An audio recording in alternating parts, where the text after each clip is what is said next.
Humbug.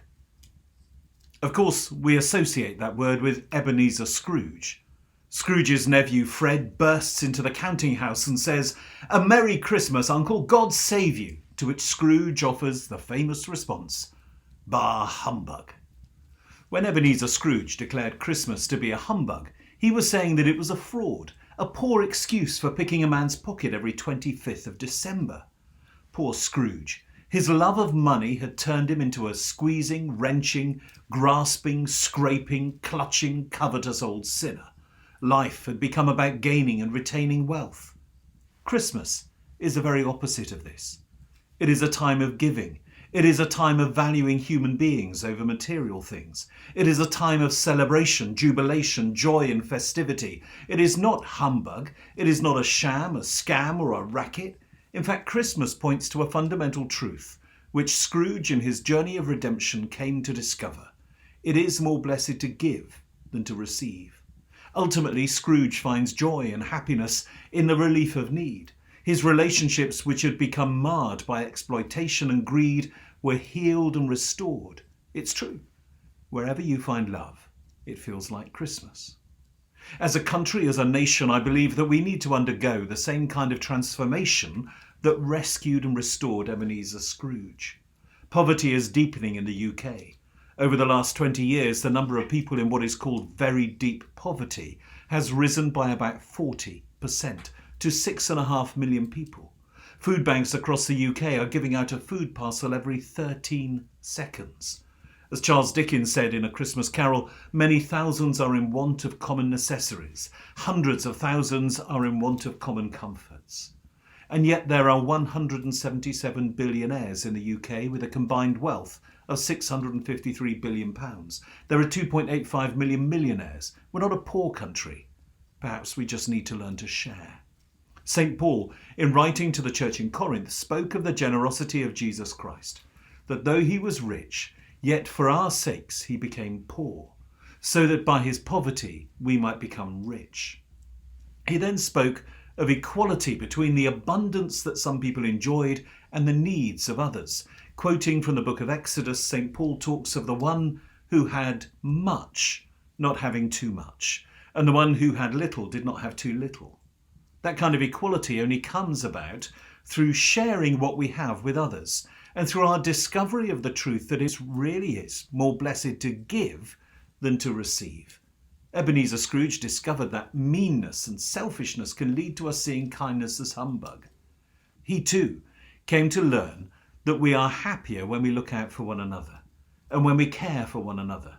As Scrooge's nephew said, Christmas is a good time, a kind, forgiving, charitable, pleasant time. The only time in the long calendar of the year where men and women seem, by one consent, to open their shut-up hearts freely and to think of people below them as if they were fellow passengers to the grave and not another race of creatures bound on other journeys. It's true. Wherever you find love, it feels like Christmas. A Christmas Carol is not the only Christmas staple to include the word humbug. In The Wizard of Oz, which is invariably shown over the Christmas holidays, the curtain is drawn back to reveal that the great wizard is really, in his own words, just a common man. Scarecrow is much aggrieved. "You're more than that," he says. "You're a humbug." And yet this humbug of a character, who describes himself as really a very good man, but a very bad wizard, reveals a really important truth. You will remember that the Scarecrow wanted brains, the Lion wanted courage, the Tin Man wanted a heart, and Dorothy just wanted to get back to Kansas. When the Scarecrow asked for brains, the wizard said, "You don't need them. You are learning something every day. A baby has brains, but it doesn't know much. Experience is the only thing that brings knowledge, and the longer you are on Earth, the more experience you are sure to get." When the Lion asked for courage, the wizard said, "You have plenty of courage, I am sure. All you need is confidence in yourself. There is no living thing that is not afraid when it faces danger. The true courage is in facing danger when you are afraid. And that kind of courage you have in plenty." When the Tin Man asked for a heart, he was undeterred by the fact that would also lead to him feeling sadness and upset and pain. For my part, he said, I will bear all the unhappiness without a murmur. And even Dorothy had hoped that the great and terrible humbug, as she called him, would find a way to send her back to Kansas. And if he did, she was willing to forgive him everything. In remembering this story, I am reminded of the quote that comes from a Disney adaptation of Winnie the Pooh, in which Christopher Robin says to Pooh, "You're braver than you believe, and stronger than you seem, and smarter than you think." That is what this humbug of a wizard seems to be saying. For me, and this really is a very Christmassy theme, it is about how we value one another. The very fact that Jesus became a human being must do something to hallow and sanctify and honour every single person. We matter. We are valued. And yes, I'm sure that it is true that we are braver than we believe, and stronger than we seem, and smarter than we think. And maybe we need to be reminded of that this year. But all this talk of humbug, and I'm still left with a question to which the great and powerful internet has not really given me an answer. Why is a stripy peppermint flavoured boiled sweet called a humbug? Perhaps, and it is only a perhaps, the stripes and the disproportionate strength refer to an actual insect, a bug that presumably hums. Bugs are tiny like the sweet, but they can have a tremendous impact, quite out of proportion to their humble size. For me, there is something about Christmas in all that.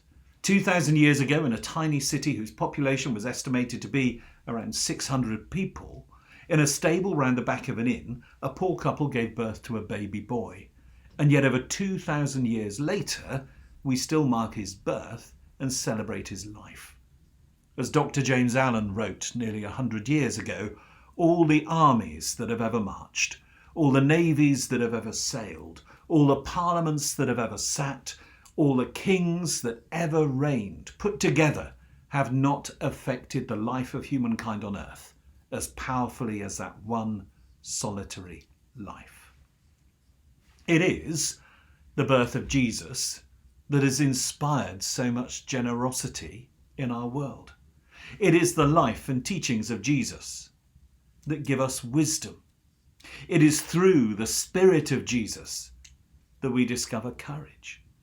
It is through the work of Jesus in us that we grow in love and compassion. It is through the life, death and resurrection of Jesus that we finally find our way home. This tiny event in a faraway place 2,000 years ago certainly changed the world, the universe, forever. Humbug indeed. Amen.